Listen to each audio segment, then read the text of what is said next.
Akvilė, prieš tai, kai pradėjote skaityti šį sakinį, jūsų širdis suspaudė ir išstūmė maždaug 100 ml kraujo. Tame kraujyje plaukioja apie 25 trilijonų raudonųjų kraujo kūnelių. Kiekviename iš jų molekulės vadinamos hemoglobinu, o kiekvienos hemoglobino molekulės centre geležies atomas.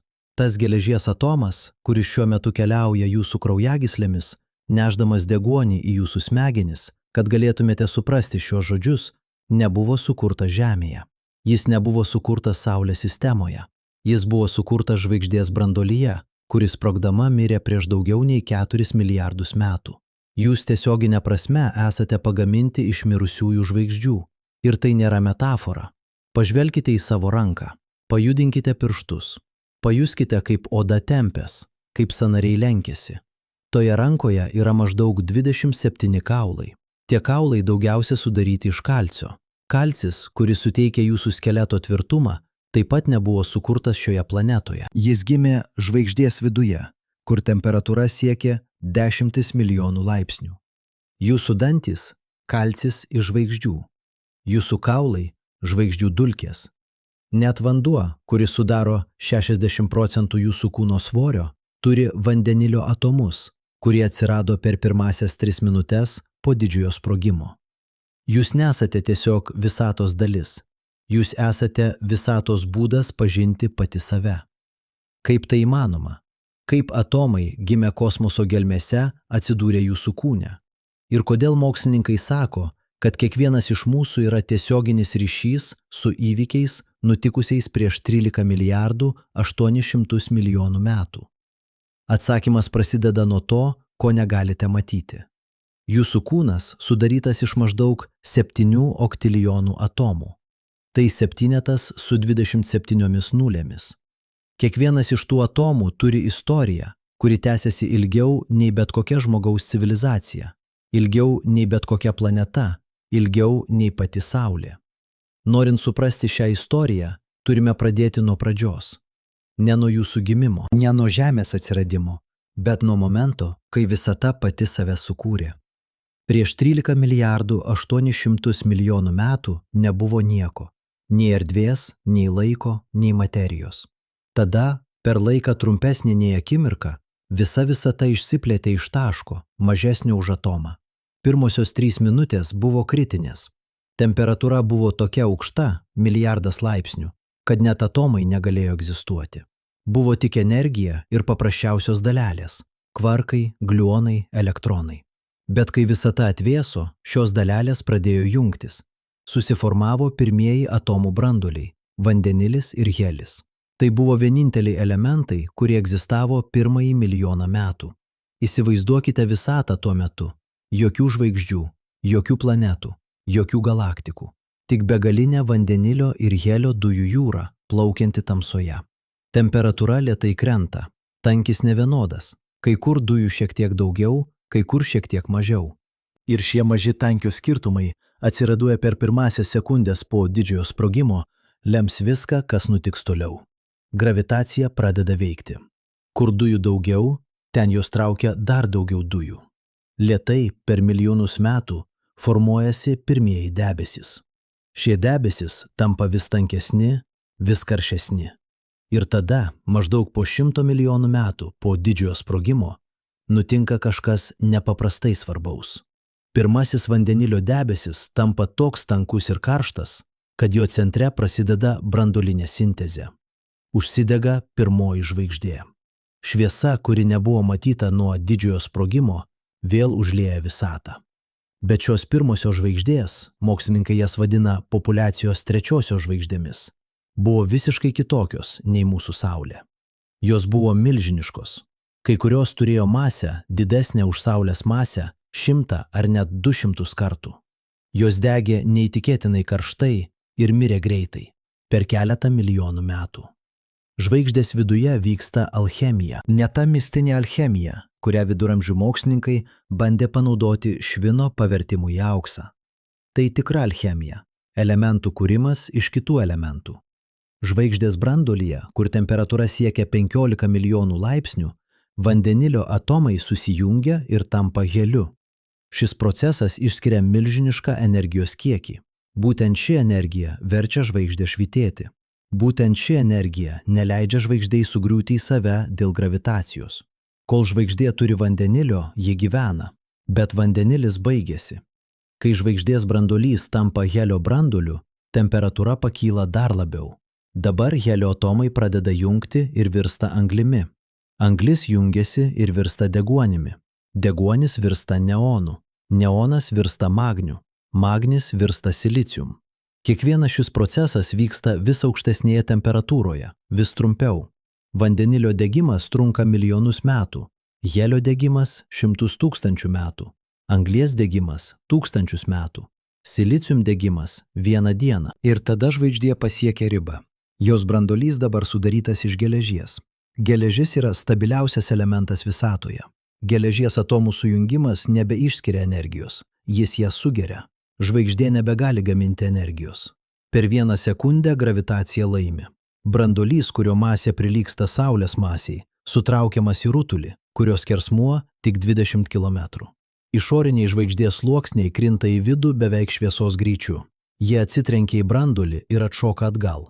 Vyksta sprogimas, kuris per kelias sekundės išskiria daugiau energijos, nei Saulė išskirs per visą savo 10 milijardų metų gyvenimą. Tai supernova. Ir būtent supernovos metu gimsta visi sunkieji elementai. Geležis, kuris buvo žvaigždės branduolyje, išmetamas į kosmosą. Bet ne tik geležis. Sprogimo metu, kai neutronai bombarduoja atomus neįtikėtinu intensyvumu, susidaro elementai sunkesni už geležį.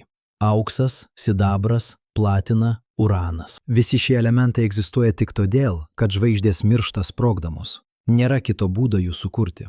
Dabar įsivaizduokite tą sprogimą. Žvaigždė, kuri buvo didesnė už Saulę, per kelias sekundės paverčiama į besiplečiantį elementų debesį. Tas debesis sklinda kosmoso erdve 100 000 šviesmetų. Jame visas periodinis elementų lentelė. Vandenilis ir helis iš didžiojo sprogimo. Anglis, deguonis, azotas iš žvaigždės vidaus. Geležis iš jos branduolio. Auksas ir uranas iš pačio sprogimo. Šis debesis keliauja erdve milijonus metų. Jis maišosi su kitais debesimis iš kitų sprogusių žvaigždžių. Jis tampa dalimi milžiniško molekulinio debesio, kuris plaukioja galaktikoje. Ir tada, maždaug prieš 4 milijardus 600 milijonų metų, kažkas sutrikdo šį debesį. Galbūt netoliese sprogsta kita žvaigždė. Galbūt pro šalį praeina kita žvaigždė ir jos gravitacija sukelia bangą. Bet dėl kokios priežasties debesis pradeda griūti į save. Jis sukasi. Dėl sukimosi jis išsiploja į diską. Disko centre formuojasi nauja žvaigždė – mūsų Saulė. O diske aplink jauną Saulę dulkės ir dujos pradeda lipti viena prie kitos. Pirmiausia susidaro maži grūdeliai, nedidesni už smėlio grūdus. Šie grūdeliai susiduria ir lieka kartu. Jie auga. Per milijonus metų jie tampa akmenimis. Akmenys tampa uolomis. Uolos tampa kalnais. Kalnai tampa planetoidais. Planetoidai susiduria ir susijungia. Kiekvienas susidūrimas išskiria milžinišką šilumos kiekį. Jaunoji Žemė yra išlydyta uolienų rutulys, plaukiojantis kosmose. Jos paviršiaus temperatūra 1000 laipsnių. Nėra vandenynų, nėra atmosferos. Tik išlydyta magma ir nuolatiniai susidūrimai su kitais objektais. Vienas iš tų susidūrimų yra ypač dramatiškas. Objektas, kurio masė prilygsta Marso masei, mokslininkai jį vadina Teja, smogė į jauną Žemę. Smūgis buvo toks stiprus, kad išmetė milžinišką kiekį medžiagos į orbitą. Iš šios medžiagos per keletą tūkstančių metų susiformavo Mėnulis. Bet smūgis padarė dar kažką. Jis pakreipė Žemės ašį. Būtent dėl to mes turime metų laikus. Ir jis išmaišė Žemės vidų, sukurdamas sąlygas magnetiniam laukui atsirasti. Lėtai Žemė atvėso. Vandens garai atmosferoje kondensavosi ir krito kaip lietus. Lietus, kuris tęsiasi ne dienas ar savaitės, bet milijonus metų. Susiformavo pirmieji vandenynai. Atmosfera, iš pradžių sudaryti iš anglies dioksido, metano ir amoniako, lėtai keitėsi. Ir maždaug prieš 3 milijardus 800 milijonų metų tuose vandenyse, iš tų atomų, kurie atkeliavo iš mirusiųjų žvaigždžių, atsirado kažkas visiškai naujo. Atsirado gyvybė. Pirmieji gyvūnai buvo neįtikėtinai paprasti. vienos ląstelės neturinčios net brandulio, bet jie turėjo vieną kritinę savybę. Jie galėjo daugintis. Jie galėjo daryti savo kopijas. Ir kai jie darė kopijas, kartais įvykdavo klaidos. Dauguma tų klaidų buvo žalingos, bet kai kurios suteikė pranašumą. Ląstelė turinti pranašumą gamino daugiau kopijų. Per milijonus kartų, per milijardus metų šis procesas, evoliucija natūralios atrankos būdu, sukūrė neįtikėtiną įvairovę. Prieš 2 milijardus metų kai kurios ląstelės išmoko naudoti saulės šviesą energijai gaminti – fotosintezė. Šis procesas turėjo šalutinį produktą – deguonį. Iš pradžių deguonis buvo nuodai daugeliui organizmų, bet kai kurie išmoko jį naudoti. Deguonis leido gaminti daug daugiau energijos iš maisto. Tai buvo revoliucija. Ląstelės tapo sudėtingesnės. Jos pradėjo jungtis į daugialąsčius organizmus. Prieš 600 milijonų metų vandenyse atsirado pirmieji gyvūnai su kietais skeletas. Prieš 470 milijonų metų kai kurie gyvūnai išlipo į sausumą. Prieš 230 milijonų metų atsirado dinozaurai. Jie viešpatavo Žemėje 160 milijonų metų. Tada, prieš 66 milijonus metų, asteroidas, kurio skersmuo buvo 10 km, smogė į Žemę netoli dabartinio Meksiko. Smūgis išmetė tiek dulkių į atmosferą, kad saulės šviesa buvo užblokuota metams. Temperatūra krito, augalai žuvo, dinozaurai išnyko. Bet kai kurie maži žinduoliai išgyveno. Jie buvo maždaug pelės dydžio, gyveno urvuose, maitinosi vabzdžiais. Po dinozaurų išnykimo jie turėjo visą planetą savo. Jie evoliucionavo, tapo didesni, įvairesni. Prieš 70 milijonų metų atsirado pirmos beždžionės. Prieš 6 milijonus metų mūsų evoliucinė linija atsiskyrė nuo šimpanzių linijos. Prieš 2 milijonus metų atsirado homo genties atstovai. Prieš 300 tūkstančių metų homo sapiens. Ir dabar, šiandien, jūs skaitote šiuos žodžius. Jūsų smegenys, sudarytos iš 86 milijardų neuronų, apdoroja informaciją. Kiekvienas iš tų neuronų sudarytas iš atomų. Anglies atomai jūsų DNR molekulėse buvo sukurti žvaigždės viduje prieš 5 milijardus metų. Deguonies atomai, kuriuos kvėpuojate, buvo sukurti kitoje žvaigždėje prieš 6 milijardus metų. Geležies atomai jūsų kraujyje, iš trečios žvaigždės, kuris sprogė prieš 7 milijardus metų. Jūs nesate atskirtas nuo visatos. Jūs esate procesas, kuriuo visata organizuoja save į vis sudėtingesnės struktūras. Atomai, kurie šiuo metu sudaro jūsų kūną, prieš milijardus metų buvo išsimėtę kosmoso erdvėje. Jie keliavo šimtus šviesmetų. Jie buvo dalimi molekulinio debesio. Jie susijungė į planetą. Jie buvo dalimi uolienų, vandens, atmosferos. Jie buvo suvalgyti pirmųjų organizmų. Jie perėjo per milijardus kartų evoliucijos. Ir dabar jie yra jūs. Bet štai kas iš tikrųjų stebina. Tie atomai nepasiliks jūsų kūne. Kiekvieną dieną jūs iškvepiate maždaug 500 litrų anglies dioksido. Anglies atomai, kurie šiandien yra jūsų kūne, rytoj bus ore. Juos įkvėps kitas žmogus, sugėrė augalas. Per 7 metus dauguma atomų jūsų kūne bus pakeisti naujais. Jūs esate nestatiškas objektas. Jūs esate upė tekanti per laiką. Forma išlieka, bet medžiaga nuolat keičiasi. Ir tai kelia gilų klausimą. Kas jūs esate? Jei atomai, kurie sudaro jūsų kūną, nuolat keičiasi, kas yra tas jūs, kuris išlieka? Atsakymas – jūs esate ne atomai. Jūs esate atomų išsidėstymas.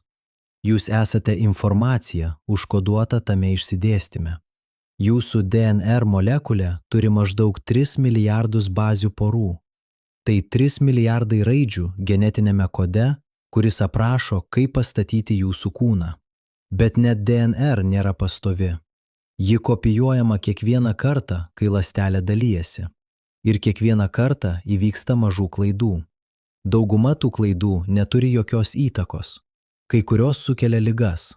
Labai retos suteikia pranašumą. Jūsų kūnas šiuo metu sudarytas iš maždaug 37 trilijonų ląstelių. Kiekviena iš tų ląstelių yra neįtikėtinai sudėtinga mašina.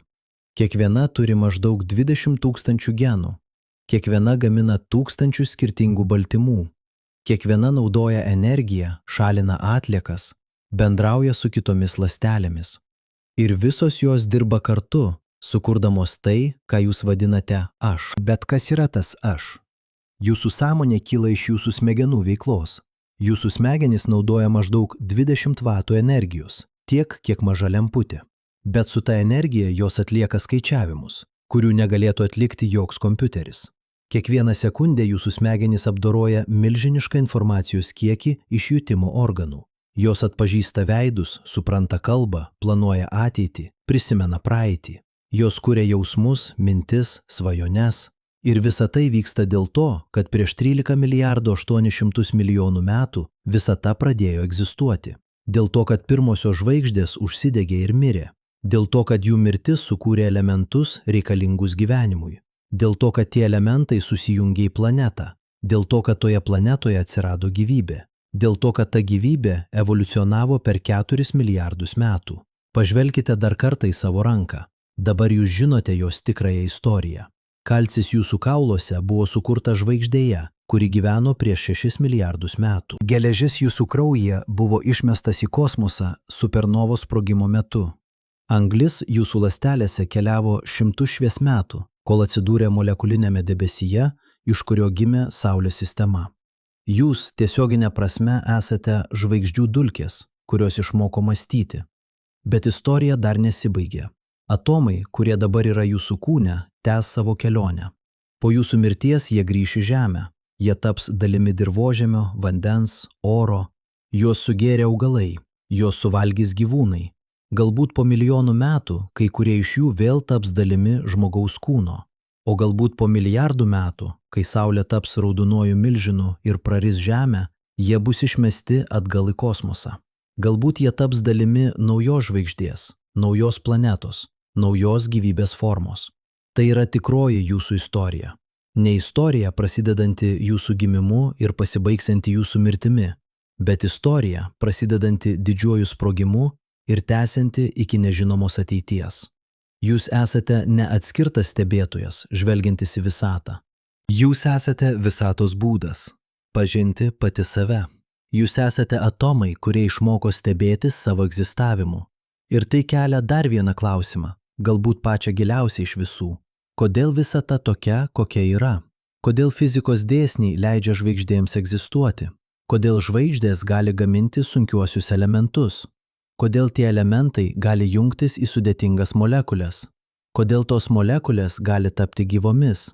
Kodėl gyvybė gali evoliucionuoti į sąmoningus būtybės? Mokslininkai pastebėjo kažką keisto. Jei fizikos konstantos būtų šiek tiek kitokios, jei gravitacija būtų šiek tiek stipresnė ar silpnesnė, jei elektromagnetinė jėga būtų šiek tiek kitokia, žvaigždės negalėtų egzistuoti, o be žvaigždžių nebūtų sunkiųjų elementų. Be sunkiųjų elementų nebūtų planetų, be planetų nebūtų gyvybės. Visata atrodo tiksliai suderinta gyvybei atsirasti. Kai kurie mokslininkai sako, kad tai tiesiog sutapimas. Mes egzistuojame tokioje visatoje, nes kitokioje visatoje niekas negalėtų egzistuoti ir užduoti šio klausimo. Kiti sako, kad galbūt egzistuoja begalė visatų su skirtingomis fizikos konstantomis ir mes tiesiog atsidūrėme toje, kuri leidžia gyvybę. Dar kiti mano, kad galbūt yra gilesnis principas, kurio dar nesuprantame, kuris paaiškina, kodėl visata tokia, kokia yra. Bet vienas dalykas yra tikras. Jūs esate čia. Jūs skaitote šiuos žodžius. Jūs mąstote apie savo vietą visatoje. Ir tai reiškia, kad visata ne tik egzistuoja, ji yra sąmoninga. Per jūs, per kiekvieną sąmoningą būtybę, visata stebi pati save. Atomai, kurie buvo išsimėtę kosmoso erdvėje, dabar susijungia į struktūrą, kuri gali mąstyti apie savo kilmę. Tai nėra mažas dalykas. Tai galbūt pats svarbiausias faktas apie visatą. Per 14 milijardų metų materija organizavosi į vis sudėtingesnes formas. Iš kvarų ir elektronų atsirado atomai, iš atomų molekulės, iš molekulių ląstelės, iš ląstelių organizmų, iš organizmų smegenys. Iš smegenų sąmonė. Ir dabar ta sąmonė bando suprasti, kaip visa tai įvyko. Mes gyvename neįtikėtinų laikų. Pirmą kartą visatos istorijoje materija tapo pakankamai sudėtinga, kad galėtų suprasti savo kilmę. Mes žinome, kad visata prasidėjo didžiuoju sprogimu. Mes žinome, kaip susiformavo pirmieji elementai. Mes žinome, kaip gimė žvaigždės ir kaip jos mirė. Mes žinome, kaip susiformavo Saulės sistema. Mes žinome, kaip atsirado gyvybė ir kaip ji evoliucionavo. Mes žinome, kad kiekvienas atomas mūsų kūnuose turi istoriją, kuri tęsiasi milijardus metų. Bet yra daug ko mes dar nežinome. Mes nežinome, kas sukėlė didįjį sprogimą. Mes nežinome, ar mūsų visata yra vienintelė. Mes nežinome, ar gyvybė egzistuoja kitur visatoje. Mes nežinome, kaip tiksliai iš nesąmoningos materijos kyla sąmonė. Mes nežinome, kokia bus visatos ateitis. Ar ji plėsis amžinai, tampant vis šaltesnė ir tuštesnė? Ar galbūt yra kažkas, ko dar nesuprantame, kas pakeis jos likimą? Tai klausimai, į kuriuos ateinančios kartos bandys atsakyti. Bet viena yra aišku. Kiekvienas iš mūsų yra dalis šios didžiosios istorijos. Mes nesame atskirti nuo visatos. Mes esame visatos dalis, kuri išmoko mąstyti. Atomai, kurie sudaro mūsų kūnus, keliavo per erdvę ir laiką milijardus metų. Jie buvo dalimi žvaigždžių, planetų, vandenynų, gyvų būtybių. Ir dabar jie yra mes. Kai kitą kartą pažvelgsite į naktinį dangų ir pamatysite žvaigždes, prisiminkite, jūs nežiūrite į kažką tolimo ir svetimo. Jūs žiūrite į savo namus. Jūs žiūrite į vietas, kur buvo sukurti atomai, kurie dabar sudaro jūsų kūną. Jūs žiūrite į savo praeitį ir į savo ateitį. Nes atomai, kurie dabar yra jūsų kūne, vieną dieną grįš į žvaigždes. Sustokite akimirką ir pajuskite savo širdies plakimą. Kiekvienas dūžis tai ne tik raumenų susitraukimas. Tai cheminis procesas, kuris priklauso nuo vieno konkretaus elemento – kalio. Jūsų širdis plaka todėl, kad kalio atomai juda per ląstelių membranas, sukurdami elektrinį impulsą. Tie kalio atomai buvo sukurti žvaigždėje, kuris sprogė prieš 5 milijardus metų. Bet štai kas iš tikrųjų stebina. Tas pats sprogimas, kuris sukūrė kalį jūsų širdyje, taip pat sukūrė natrio atomus jūsų nervų sistemoje, chloro atomus jūsų skrandžio rūgštyje ir fosforą, kuris sudaro jūsų DNR stuburą. Vienas sprogimas, viena mirus žvaigždė. Šimtai skirtingų elementų, kurie dabar atlieka šimtus skirtingų funkcijų jūsų kūne. Kaip tai įmanoma?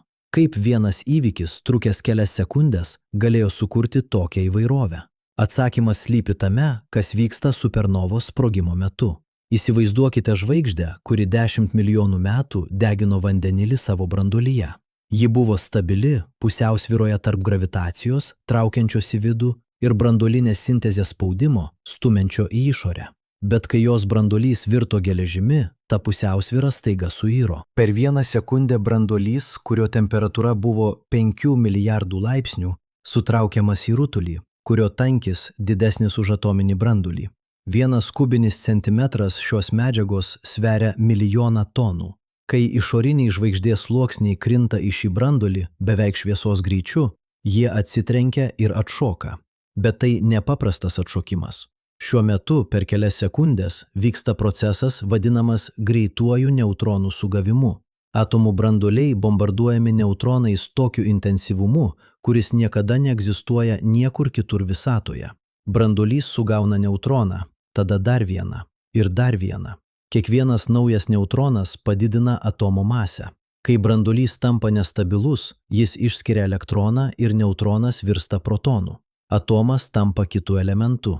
Būtent taip gimsta auksas. Aukso atomas turi 79 protonus. Norint jį sukurti, reikia pridėti 79 protonus prie paprasčiausio vandenilio atomo, kuris turi tik vieną protoną. Žvaigždės viduje tai vyksta palaipsniui, per milijonus metų. Bet sunkiausi elementai – auksas, platina, uranas – gali būti sukurti tik per kelias sekundės supernovos sprogimo metu, kai neutronų srautas yra pakankamai intensyvus. Dabar pagalvokite apie tai. Jei jūs nešiojate auksinį žiedą, tas auksas buvo sukurtas per kelias sekundės, kai žvaigždė, didesnė už Saulę 10 kartų, sprogdama mirė. Tas sprogimas išmetė aukso atomus į kosmosą šviesos greičiu. Jie keliavo erdve milijonus metų. Jie tapo dalimi molekulinio debesio. Jie susijungė į planetą. Jie buvo uolienose, kurios egzistavo milijardus metų prieš atsirandant žmonijai. Tada žmonės iškasė tas uolienas, išgavo auksą, išlydė jį, suformavo į žiedą. Ir dabar tas žiedas jūsų piršte yra tiesioginis ryšys su įvykiu, kuris nutiko prieš 6 milijardus metų, 100 šviesmetų atstumu. Bet ne visi elementai jūsų kūne turi tokią dramatišką kilmę. Paimkime anglį. Anglis sudaro 18% jūsų kūno masės. Kiekviena jūsų ląstelė pastatyta ant anglies pagrindo. Jūsų DNR, jūsų baltymai, jūsų riebalai, visi jie yra anglies junginiai. Anglis yra gyvybės pagrindas. Bet kaip jie atsirado? Anglis buvo sukurta ne supernovos sprogimo metu. Ji buvo sukurta lėtai, per milijonus metų, žvaigždės viduje. Procesas vadinamas trigubąja alfa reakcija. 3 helio branduoliai, kiekvienas vadinamas alfa dalelė, susijungia ir tampa vienu anglies branduoliu. Tai skamba paprasta, bet iš tikrųjų tai neįtikėtinai nepaprastas procesas. Kad jis vyktų, reikia labai specifinių sąlygų. Temperatūra turi būti tiksliai 100 milijonų laipsnių. Tankis turi būti tiksliai toks, kad helio branduoliai susidurtų pakankamai dažnai, bet ne per dažnai. Ir štai kas iš tikrųjų keista. Anglies branduolys turi energijos lygmenį, kuris beveik tiksliai atitinka 3 helio branduolių bendrą energiją. Jei tas energijos lygmuo būtų šiek tiek kitoks, skirtumas tik 4%, anglis negalėtų susidaryti. O be anglies nebūtų gyvybės.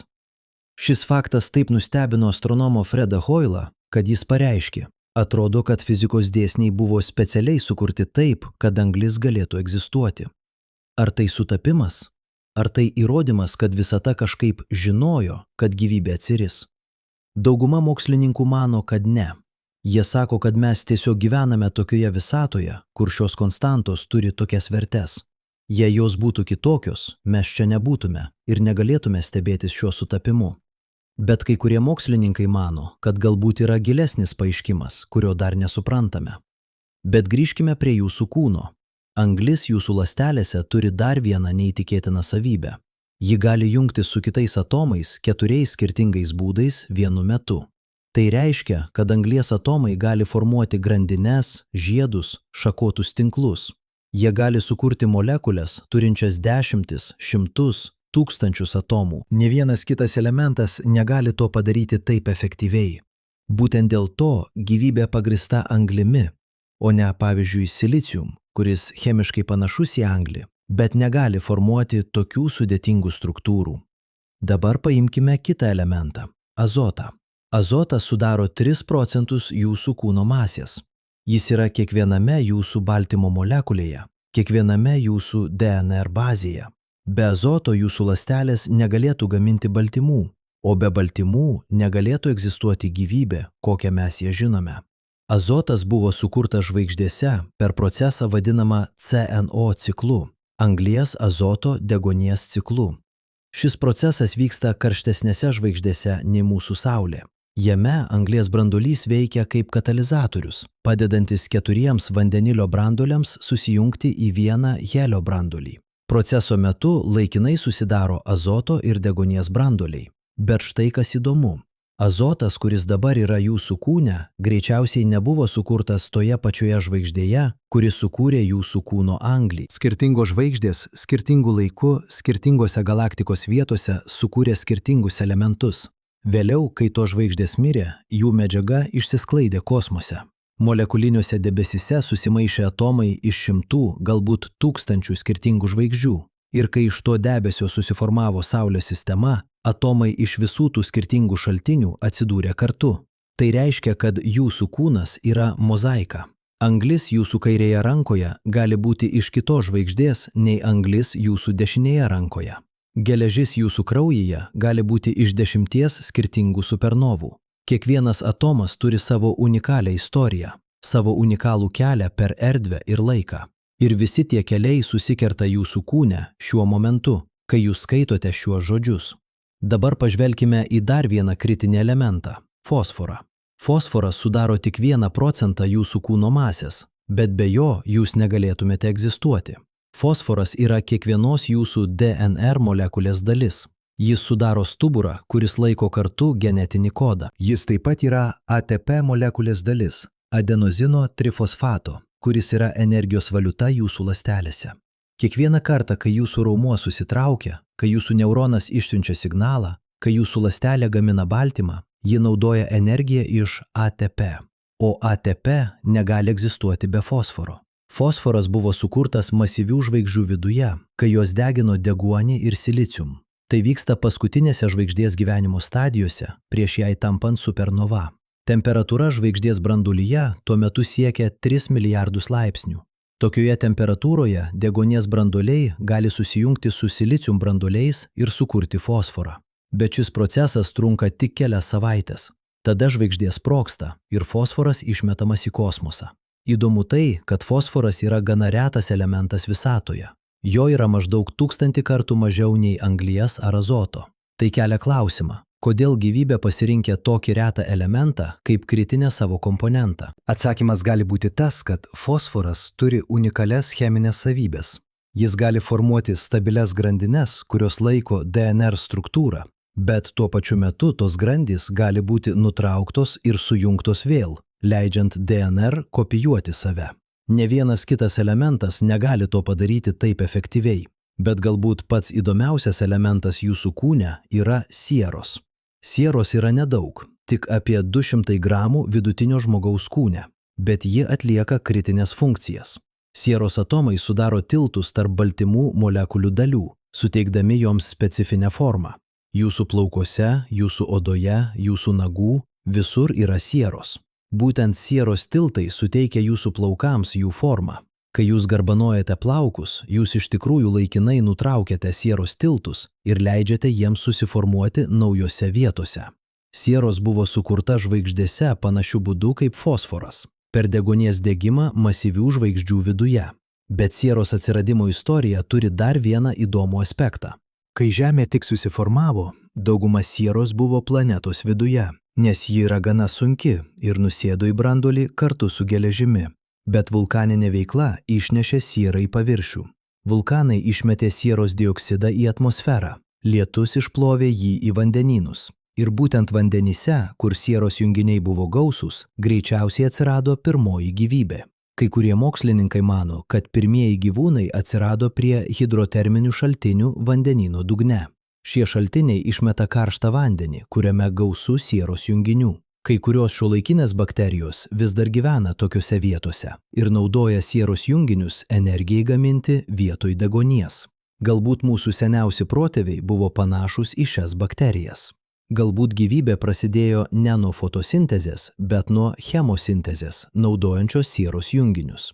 Jei tai tiesa, tai reiškia, kad sieros, elementas sukurtas mirusiose žvaigždėse ir išneštas į Žemės paviršių per vulkanus, buvo kritinis gyvybės atsiradimui. Be sieros galbūt nebūtų buvę pirmųjų organizmų, o be pirmųjų organizmų nebūtų buvę evoliucijos, o be evoliucijos nebūtų buvę jūsų.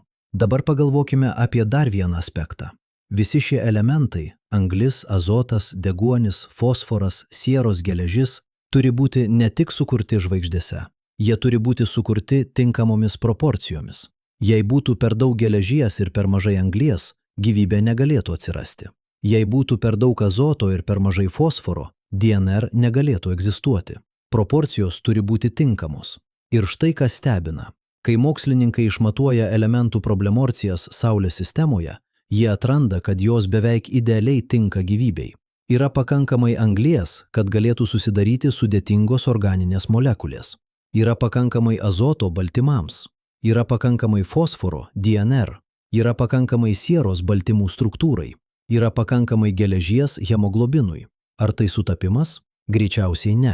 Greičiausiai tai yra natūrali pasekmė to, kaip žvaigždės gamina elementus. Lengvesni elementai, tokie kaip anglis ir azotas, gaminami daugiau, nes jų gamyba reikalauja mažiau energijos. Sunkesni elementai, tokie kaip geležis ir sieros, gaminami mažiau. Ir šios proporcijos atsispindi planetose, kurios formuojasi iš žvaigždžių dulkių. Planetos, kurios formuojasi aplink žvaigždes, natūraliai turi elementų proporcijas tinkamas gyvybei. Bet tai kelia dar gilesnį klausimą. Kiek planetų visatoje turi tinkamas sąlygas gyvybei? Kiek jų turi tinkamą temperatūrą, tinkamą atmosferą, tinkamus cheminius elementus?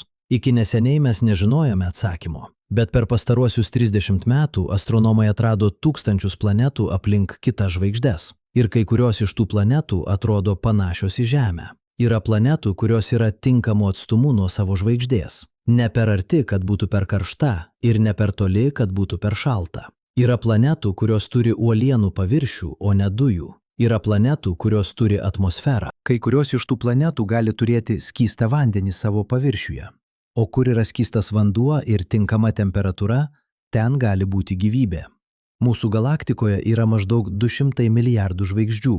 Jei tik viena iš 1000 žvaigždžių turi planetą tinkamą gyvybei, tai reiškia, kad mūsų galaktikoje yra 200 milijonų planetų, kuriuose gali egzistuoti gyvybė. O visatoje yra maždaug 2 trilijonai galaktikų.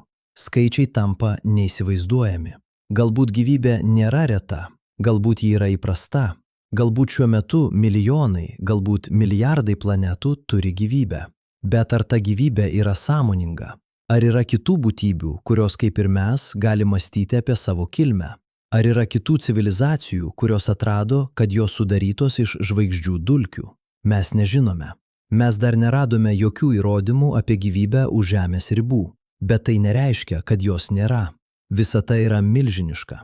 Artimiausia žvaigždė yra 4 šviesmetų atstumu. Tai reiškia, kad šviesa iš to žvaigždės keliauja 4 metus, kol pasiekia mus. Jei ten būtų civilizacija ir jis siųstų mums signalą, mes gautume jį tik po 4 metų, o mūsų atsakymas pasiektų juos tik po dar 4 metų. Dauguma žvaigždžių yra daug toliau. Artimiausia galaktika, Andromeda, yra 2,5 milijono šviesmetų atstumu. Jei ten būtų civilizacija ir jis siųstų mums signalą šiandien, mes gautume jį tik po 2,5 milijono metų, o mūsų atsakymas pasiektų juos tik po dar 2,5 milijono metų. Per tą laiką žmonija gali išnykti. Per tą laiką gali atsirasti ir išnykti šimtai civilizacijų. Bet grįžkime prie jūsų kūno. Mes kalbėjome apie elementus, kurie sudaro jūsų struktūrą. Bet yra dar vienas aspektas, kurį turime aptarti – energija. Jūsų kūnas nėra statiškas objektas, jis nuolat naudoja energiją. Kiekvieną dieną jūs sunaudojate maždaug 2000 kalorijų energijos. Ši energija reikalinga jūsų širdžiai plakti, jūsų plaučiams kvėpuoti, jūsų smegenims mąstyti, jūsų raumenims judėti. Iš kur ateina ši energija? Tiesiogiai ji ateina iš maisto, kurį valgote. Bet iš kur maistas gauna energiją? Augalai gauna energiją iš saulės šviesos per fotosintezę. Gyvūnai gauna energiją valgydami augalus arba kitus gyvūnus, kurie valgė augalus. Taigi galiausiai beveik visa energija jūsų kūne ateina iš saulės. Kai jūs judinate ranką, jūs naudojate energiją, kurią saulė išspindėjo prieš 8 minutes. Būtent tiek laiko reikia šviesos fotonui nukeliauti nuo saulės iki žemės. Bet iš kur saulė gauna savo energiją? Iš branduolinės sintezės. Kiekvieną sekundę saulės branduolyje 600 milijonų tonų vandenilio paverčiami į šią helio. Šis procesas išskiria milžinišką energijos kiekį. Dalis tos energijos išspinduliuojama kaip šviesa. Ta šviesa keliauja per kosmosą, pasiekia Žemę, sugeriama augalų, paverčiama į cheminius junginius, suvalgyti jūsų ir naudojama jūsų ląstelėse energijai gaminti. Taigi, kai jūs judinate pirštą, jūs iš tikrųjų naudojate energiją, kuri atsirado saulės branduolyje, kai 2 vandenilio atomai susijungia į vieną helio atomą.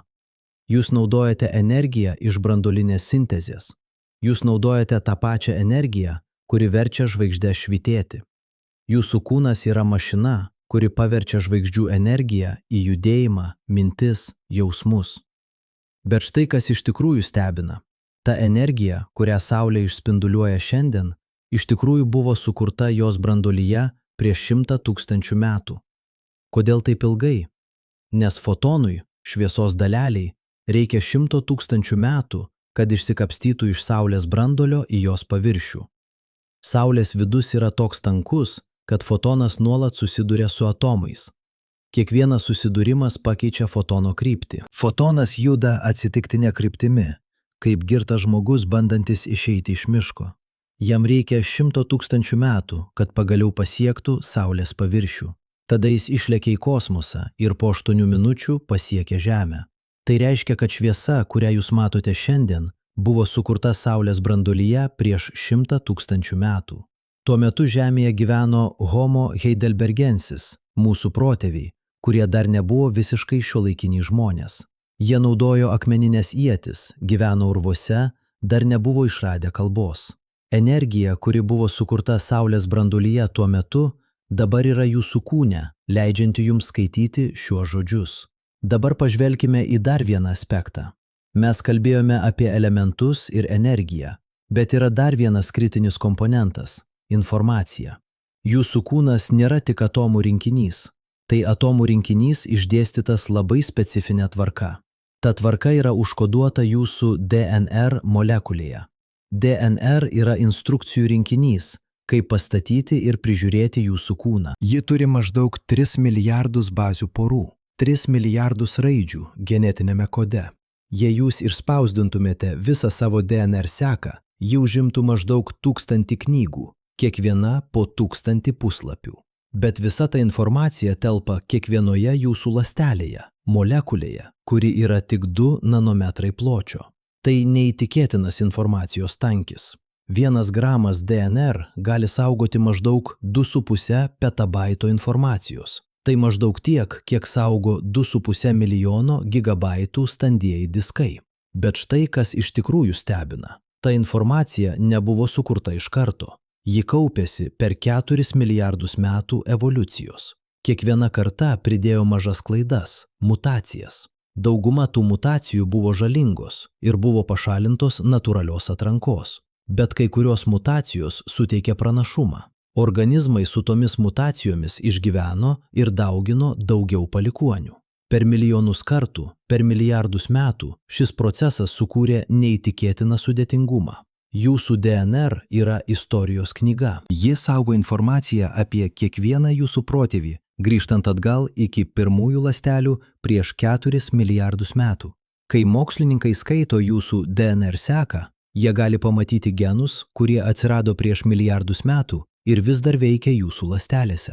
Jie gali pamatyti genus, kurie yra bendri jums ir bakterijoms. Jie gali pamatyti genus, kurie yra bendri jums ir medžiams. Jie gali pamatyti genus, kurie yra bendri jums ir visoms gyvoms būtybėms Žemėje. Tai reiškia, kad jūs esate giminiškas kiekvienam gyvam organizmui šioje planetoje. Jūs ir medis lauke turite bendrą protėvį, kuris gyveno prieš 1,5 milijardo metų. Jūs ir jūsų šuo turite bendrą protėvį, kuris gyveno prieš 600 milijonų metų. Jūs ir jūsų kaimynas turite bendrą protėvį, kuris gyveno prieš maždaug 200 000 metų. Visi žmonės Žemėje yra giminaičiai. Visi gyvūnai yra giminaičiai. Visa gyvybė yra viena šeima. Bet ta šeima prasidėjo nuo atomų, kurie atkeliavo iš žvaigždžių. Pirmoji ląstelė, kuri atsirado prieš 4 milijardus metų, buvo pastatyta iš anglies, azoto, deguonies, fosforo, sieros, visų elementų, kurie buvo sukurti žvaigždėse ir išmesti į kosmosą, kai tos žvaigždės mirė. Be tų elementų nebūtų buvę pirmosios ląstelės. Be pirmosios ląstelės nebūtų buvę evoliucijos. Be evoliucijos nebūtų buvę jūsų. Taigi, kai jūs žiūrite į savo ranką, jūs matote ne tik mėsą ir kaulus. Jūs matote 4,5 milijardų metų istoriją. Jūs matote atomus, kurie keliavo 100 šviesmetų. Jūs matote elementus sukurtus mirusiose žvaigždėse. Jūs matote molekulės, kurios susiformavo iš tų elementų. Jūs matote ląsteles, kurios atsirado iš tų molekulių. Jūs matote organizmą, kuris evoliucionavo per milijardus metų. Jūs matote sąmonę, kuri atsirado iš to organizmo. Ir jūs matote visatos dalį, kuri išmoko stebėti savo egzistavimu. Tai nėra metafora, tai tiesioginis fizinis faktas. Kiekvienas atomas jūsų kūne turi istoriją, kuri prasideda žvaigždės viduje ir baigėsi jūsų ląstelėje. Kiekvienas atomas yra liudininkas įvykių, kurie nutiko prieš milijardus metų ir milijardus kilometrų atstumu.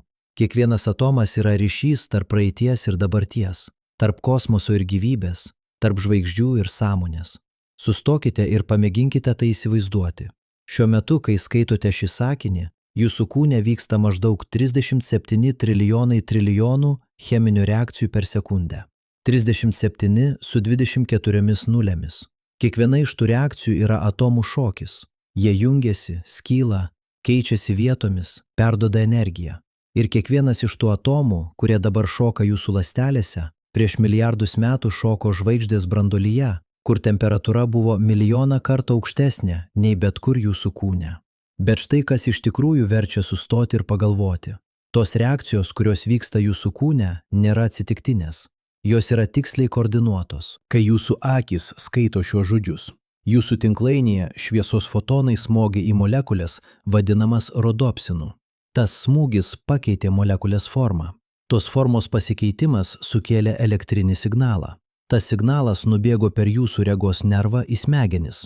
Jūsų smegenys išanalizavo signalą, atpažino raides, sujungė jas į žodžius, suprato prasmę. Visa tai įvyko per mažiau nei 10 sekundės. Ir kiekvienas šio proceso žingsnis priklausė nuo atomų, kurie atkeliavo iš žvaigždžių. Dabar pagalvokime apie tai giliau. Kaip atomai, kurie neturi jokios sąmonės, jokio tikslo, jokios žinios apie tai, ką jie daro, gali susijungti į struktūrą, kuri yra sąmoninga. Kaip iš nesąmoningos materijos kyla sąmonė. Tai vienas iš giliausių klausimų, į kurį mokslas vis dar neturi pilno atsakymo. Bet mes žinome kai ką. Mes žinome, kad sąmonė nėra vienas dalykas. Ji nėra viena vieta jūsų smegenyse. Sąmonė yra procesas, milijardų neuronų tarpusavio sąveika. Kiekvienas neuronas yra ląstelė, kuri gali siųsti elektrinius signalus kitiems neuronams. Kiekvienas neuronas yra sujungtas su tūkstančiais kitų neuronų. Jūsų smegenyse yra maždaug 86 milijardai neuronų ir maždaug 100 trilijonų ryšių tarp jų. Šis tinklas yra sudėtingiausias objektas, kurį žinome visatoje. Kai jūs mąstote, kai jūs jaučiate, kai jūs prisiminate, kai jūs planuojate, visa tai yra elektrinių signalų bangos, keliaujančios per šį tinklą. Skirtingi minčių tipai sukuria skirtingus bangų modelius. Mokslininkai gali matyti tuos modelius, naudodami smegenų skenavimo technologijas. Jie gali pamatyti, kurios smegenų dalys aktyvios, kai jūs sprendžiate matematinę problemą, kai jūs klausotės muzikos, kai jūs jaučiate baimę, kai jūs prisiminate vaikystę. Bet štai kas iš tikrųjų keista. Tie elektriniai signalai yra tik atomų judėjimas. Kai neuronas išsiunčia signalą, iš tikrųjų vyksta štai kas. Natrio atomai įeina į ląstelę per specialius kanalus ląstelės membranoje. Tai pakeičia elektrinį įkrovą ląstelės viduje. Tas pasikeitimas atidaro daugiau kanalų. Daugiau natrio atomų įeina. Banga elektrinės aktyvumo keliauja per neuroną. Kai ji pasiekia neurono galą, ji sukelia kalcio atomų įėjimą. Kalcis sukelia molekulių vadinamų neurotransmiteriais išsiskyrimą. Tie neurotransmiteriai keliauja per mažą tarpą tarp neuronų ir prisijungia prie kito neurono receptorių. Ir procesas prasideda iš naujo. Visa tai tik atomai, judantis pagal fizikos dėsnius. Natrio atomai, kalcio atomai, anglies atomai, neurotransmiterių molekulėse. Visi jie buvo sukurti žvaigždėse. Visi jie keliauja per jūsų smegenis, sekdami elektromagnetinės jėgos ir kvantinės mechanikos taisyklės. Nėra jokios gyvybinės jėgos, jokios sielos substancijos, kuri būtų atskira nuo fizikos. Yra tik atomai, judantis pagal tuos pačius dėsnius, kurie valdo žvaigždes, planetas, galaktikas. Ir vis dėlto iš to kyla sąmonė. Iš atomų šokio kyla mintis, jausmai, svajonės, prisiminimai. Kaip tai įmanoma? Atsakymas, kurį siūlo šiuolaikinis mokslas, yra šis. Sąmonė yra emergentinė savybė. Tai reiškia, kad ji kyla iš sudėtingumo. Kai sistema tampa pakankamai sudėtinga, ji įgyja savybės, kurių neturi jos atskiros dalys. Paimkime pavyzdį. Vienas vandens molekulė nėra šlapia. Šlapumas nėra vienos molekulės savybė. Bet kai milijardai vandens molekulių yra kartu, jie sukuria tai, ką mes vadiname šlapumu. Šlapumas yra emergentinė savybė. Ji kyla iš daugelio molekulių sąveikos, bet ne viena atskira molekulė jos neturi. Panašiai, vienas neuronas nėra sąmoningas, bet kai milijardai neuronų yra sujungti į sudėtingą tinklą, kyla sąmonė. Sąmonė yra emergentinė savybė.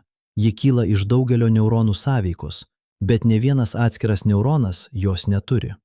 Jūsų mintis nėra vienoje vietoje, jos yra visame tinkle. Jos yra modelyje, kaip neuronai aktyvuojasi kartu. Bet tai kelia dar gilesnį klausimą. Jei sąmonė yra tik atomų judėjimas, jei ji yra tik fizikinis procesas, ar ji yra tikra? Ar jūsų jausmai yra tikri? Ar jūsų mintis yra tikros? Ar jūs esate tikras? Atsakymas yra taip, jūs esate tikras. Bet jūs nesate tai, ką manote esąs. Jūs nesate pastovi substancija. Jūs nesate daiktas. Jūs esate procesas. Jūs esate modelis, kuris išlieka, nors medžiaga keičiasi. Paimkime analogiją. Įsivaizduokite upę. Upė turi vardą – Nemunas, Amazonė, Nilas. Bet kas yra upė? Ar tai vanduo joje? Ne, nes vanduo nuolat keičiasi. Vanduo, kuris buvo upėje vakar, šiandien jau jūroje. Ar upė yra upės dugnas? Ne, nes dugnas taip pat lėtai keičiasi. Nuosėdos nusėda, uolos eroduoja. Upė yra ne daiktas, o procesas. Tai vandens tekėjimas tam tikrų kelių. Panašiai, jūs esate ne daiktas, o procesas. Jūs esate atomų tekėjimas tam tikrų modelių. Atomai, kurie šiandien yra jūsų kūne, rytoj bus kitur. Bet modelis išlieka. Informacija užkoduota tame modelyje, jūsų prisiminimai, jūsų asmenybė, jūsų žinios išlieka, nors medžiaga keičiasi. Ir štai kas iš tikrųjų stebina. Tas modelis, kuris yra jūs, nėra izoliuotas. Jis nuolat sąveikauja su aplinka. Kiekvieną akimirką jūs įkvepiate atomus iš oro. Tie atomai tampa dalimi jūsų kūno. Kiekvieną akimirką jūs iškvepiate atomus, kurie buvo jūsų kūno dalis. Tie atomai tampa dalimi oro. Jūs valgote maistą. Atomai iš maisto tampa jūsų kūno dalimi. Jūs išskyrėte atliekas. Atomai iš jūsų kūno grįžta į aplinką. Tai reiškia, kad riba tarp jūsų ir ne jūsų yra neryški. Kur baigėsi jūs ir prasideda aplinka? Ar oras jūsų plaučiuose yra jūsų dalis? Ar maistas jūsų skrandyje yra jūsų dalis? Ar atomai, kurie buvo jūsų kūne vakar, bet šiandien yra ore, vis dar yra jūsų dalis? Nėra aiškaus atsakymo. Jūs nesate atskirtas objektas. Jūs esate procesas, kuris nuolat keičiasi atomais su aplinka. Dabar išplėskime šią mintį dar labiau. Ne tik jūs keičiatės atomais su aplinka, visi gyvūnai keičiasi atomais su aplinka. Tai reiškia, kad atomai nuolat keliauja iš vieno organizmo į kitą. Anglis, atomas, kuris šiandien yra jūsų kūne, prieš mėnesį galėjo būti medžio dalis. Prieš metus jis galėjo būti žuvies dalis. Prieš 10 metų jis galėjo būti kito žmogaus dalis. Mokslininkai apskaičiavo, kad vidutinis žmogus per savo gyvenimą įkvepia maždaug vieną atomą, kuris buvo Julijaus Cezario paskutinėme įkvėpime. Kaip tai įmanoma? Todėl, kad atomų yra daug ir jie nuolat cirkuliuoja. Kai Julijus Cezaris mirė prieš 2000 metų, atomai iš jo paskutinio įkvėpimo išsisklaidė ore. Per 2000 metų tie atomai apkeliavo visą planetą. Jie buvo įkvėpti milijonų žmonių, gyvūnų, augalų. Kai kurie iš jų dabar yra jūsų kūne. Tai reiškia, kad jūsų kūne yra atomai, kurie buvo Kleopatros, Aleksandro Makedoniečio, Budos, Jėzaus kūnuose. Jūsų kūne yra atomai, kurie buvo dinozaurų kūnuose prieš 66 milijonus metų. Jūsų kūne yra atomai, kurie buvo pirmųjų žuvų kūnuose prieš 500 milijonų metų. Jūsų kūne yra atomai, kurie buvo pirmųjų ląstelių dalis prieš 4 milijardus metų. Visi gyvūnai Žemėje yra sujungti per atomų cirkuliaciją. Mes visi dalijamės tą pačią medžiagą. Mes visi esame vienos sistemos dalis. Biosfera, visa gyvybė Žemėje, yra vienas organizmas, kurio dalys nuolat keičiasi medžiaga. Jūs nesate atskirtas nuo gamtos. Jūs esate gamtos dalis. Jūs esate būdas, kuriuo biosfera organizuoja dalį savęs. Bet biosfera pati yra tik viena dalis didesnės sistemos. Žemė nėra uždara sistema. Ji nuolat keičiasi medžiaga ir energija su kosmoso erdve. Kiekvieną dieną maždaug 100 tonų kosmoso dulkių krinta į Žemę. Tos dulkės yra mažų asteroidų ir kometų likučiai. Jos sudarytos iš tų pačių elementų, kurie buvo sukurti žvaigždėse. Kai jos krinta į Žemės atmosferą, jos sudega. Jų atomai tampa dalimi oro. Vėliau tie atomai gali būti įkvėpti augalo, suvalgyti gyvūno, tapti žmogaus kūno dalimi. Tai reiškia, kad jūsų kūne yra atomai, kurie prieš keletą metų buvo kosmoso erdvėje. Jie keliavo milijonus metų kaip asteroidų dalis. Tada jie pateko į Žemės atmosferą, sudegė, nukrito į Žemę, buvo sugėrę augalo, suvalgyti gyvūno, suvalgyti jūsų. Dabar jie yra jūsų ląstelių dalis. Jūs tiesioginė prasme valgote žvaigždžių dulkes. Bet ne tik medžiaga keliauja iš kosmoso į Žemę. Energija taip pat keliauja. Kiekvieną sekundę Saulė išspinduliuoja maždaug 3,5–17 nulių vatų energijos. Tik maža dalis tos energijos, maždaug 2 milijardai milijardų vatų, pasiekia Žemę. Bet tos energijos pakanka, kad palaikytų visą gyvybę planetoje. Augalai sugeria tą energiją per fotosintezę. Gyvūnai gauna tą energiją valgydami augalus. Jūs gaunate tą energiją valgydami augalus ir gyvūnus. Taigi, energija, kuri leidžia jūsų širdžiai plakti, jūsų smegenims mąstyti, jūsų raumenims judėti, atkeliavo iš Saulės. Bet iš kur Saulė gavo tą energiją? Iš masės. Einšteino garsioji lygtis E=mc² sako, kad energija lygi masei padauginta iš šviesos greičio kvadrato. Kai Saulės branduolyje 4 vandenilio atomai susijungia į vieną helio atomą, helio atomas yra šiek tiek lengvesnis nei 4 vandenilio atomai kartu. Ta dingusi masė paverčiama energija. Kiekvieną sekundę Saulė praranda maždaug 4 milijonus tonų masės, paversdama ją energiją. Tai reiškia, kad energija jūsų kūne anksčiau buvo masė Saulės branduolyje. Kai jūs judinate ranką, jūs naudojate energiją, kuri anksčiau buvo vandenilio atomų masė. Tie vandenilio atomai buvo sukurti per pirmasias 3 minutes po didžiojo sprogimo. Jie egzistavo kaip atomai 14 milijardų metų. Tada jie pateko į Saulę, susijungė į helį ir jų masė paversta energija. Ta energija keliavo 100 000 metų per Saulės vidų. Tada 8 minutes per kosmoso erdvę. Tada buvo sugerta augalo, paverta į cheminius junginius, suvalgyta jūsų ir dabar leidžia jums judėti. Kiekvienas jūsų judesys yra didžiojo sprogimo aidas. Kiekviena jūsų mintis yra žvaigždžių šviesos transformacija. Jūs nesate atskirtas nuo visatos energijos srauto. Jūs esate to srauto dalis. Jūs esate būdas, kurio visatos energija laikinai organizuojasi į sąmoningą formą. Bet štai kas iš tikrųjų verčia sustoti ir pagalvoti. Visata nėra amžina. Ji turėjo pradžią, didįjį sprogimą prieš 14 milijardų metų. Ir ji turės pabaigą. Kokia bus ta pabaiga? Mokslininkai nėra visiškai tikri, bet jie turi keletą scenarijų. Vienas scenarijus – visata plėsis amžinai. Žvaigždės lėtai sudegs visą savo kurą. Naujos žvaigždės nustos formuotis, nes visas vandenilis bus sudegintas. Po trilijonų metų paskutinė žvaigždė užges. Visata taps tamsi ir šalta. Temperatūra lėtai artės prie absoliutaus nulio – -273 laipsnių Celsijaus. Juodosios skylės lėtai išgaruos per Hawkingo spinduliavimą. Po neįsivaizduojamai ilgo laiko, 10 su 100 nulių metų, net juodosios skylės išnyks. Liks tik fotonai išsimėtę begalinėje, šaltoje, tuščioje erdvėje. Kitas scenarijus. Visatos plėtimasis gali pagreitėti. Tai jau vyksta. Mokslininkai pastebėjo, kad galaktikos tolsta viena nuo kitos vis greičiau. Jei šis pagreitis tęsis, galiausiai jis taps toks stiprus, kad pradės plėšyti pačią erdvės audinį. Pirmiausia bus suplėšytos galaktikų spiečiai, tada galaktikos, tada žvaigždžių sistemos, tada planetos, tada atomai. Galiausiai net atomų branduoliai bus suplėšyti. Visata baigsis didžiuoju plyšimu, momentu, kai pati erdvė bus suplėšyta į begalybę mažus gabalėlius. Trečias scenarijus. Visatos plėtimasis gali sustoti ir apsigrįžti. Gravitacija gali laimėti prieš tamsią energiją, kuri dabar stumia galaktikas į šalis. Visata pradės trauktis. Galaktikos pradės artėti viena prie kitos. Po milijardų metų jos susidurs. Temperatūra pradės kilti. Galiausiai visa visata sutrauks atgal į vieną tašką – didįjį suspaudimą. Galbūt po to įvyks naujas didysis sprogimas ir viskas prasidės iš naujo. Kuris scenarijus yra teisingas, mes dar nežinome, bet vienas dalykas yra tikras. Jūsų laikas visatoje yra ribotas.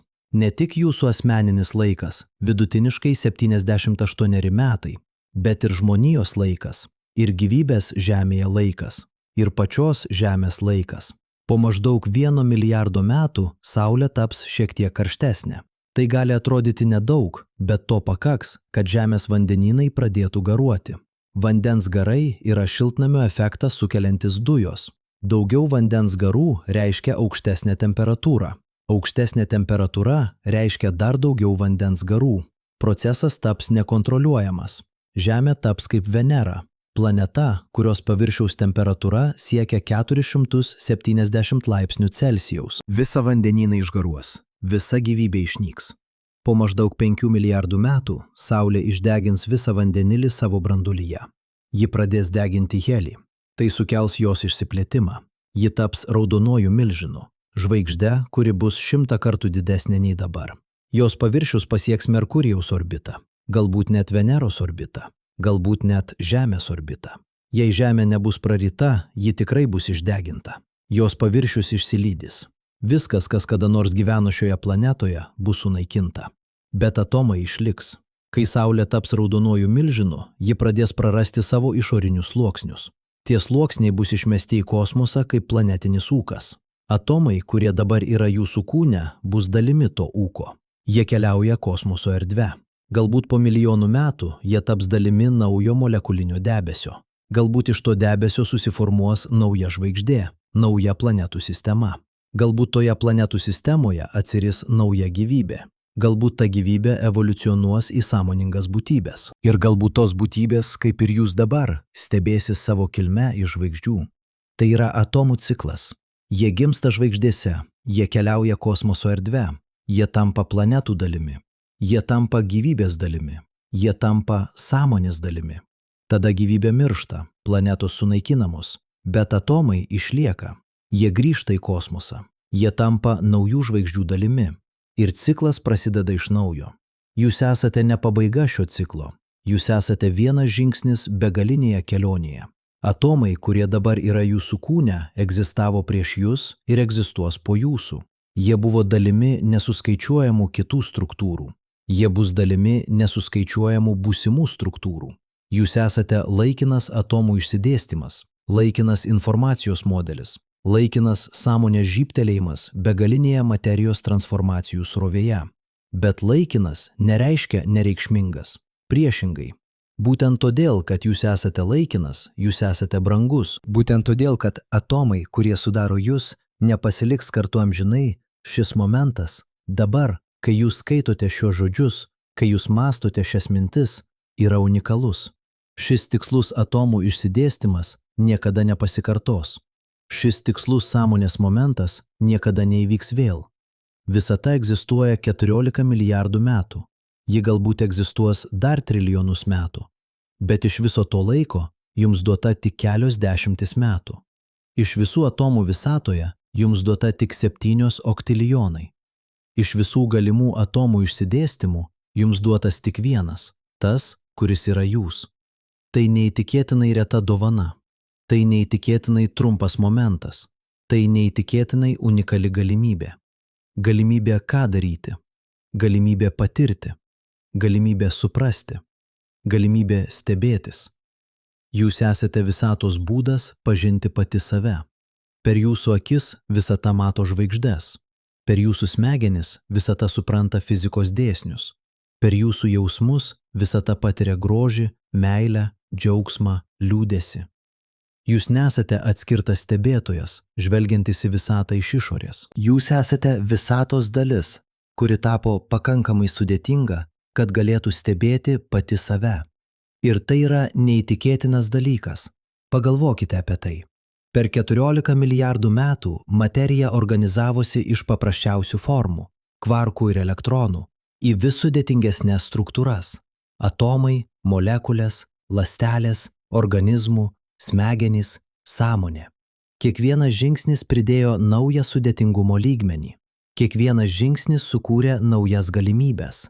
Ir dabar, po 14 milijardų metų evoliucijos, visata turi struktūras, tokias kaip jūs, kurios gali mąstyti apie savo kilmę.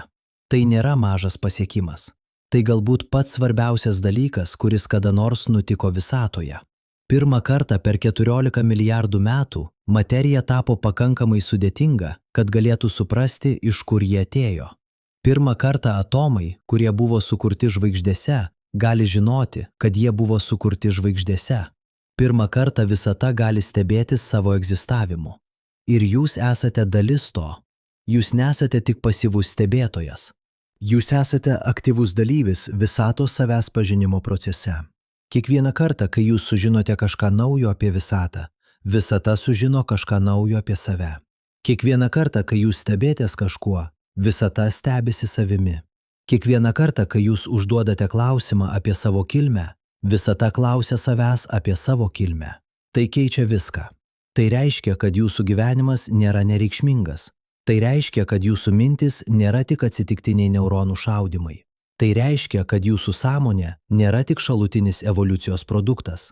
Jūs esate visatos būdas suprasti pati save. Jūs esate žvaigždžių dulkės, kurios išmoko mąstyti. Jūs esate atomai, kurie išmoko stebėti savo egzistavimu. Ir tai yra neįtikėtina. Tai yra nuostabi. Tai yra stebuklas.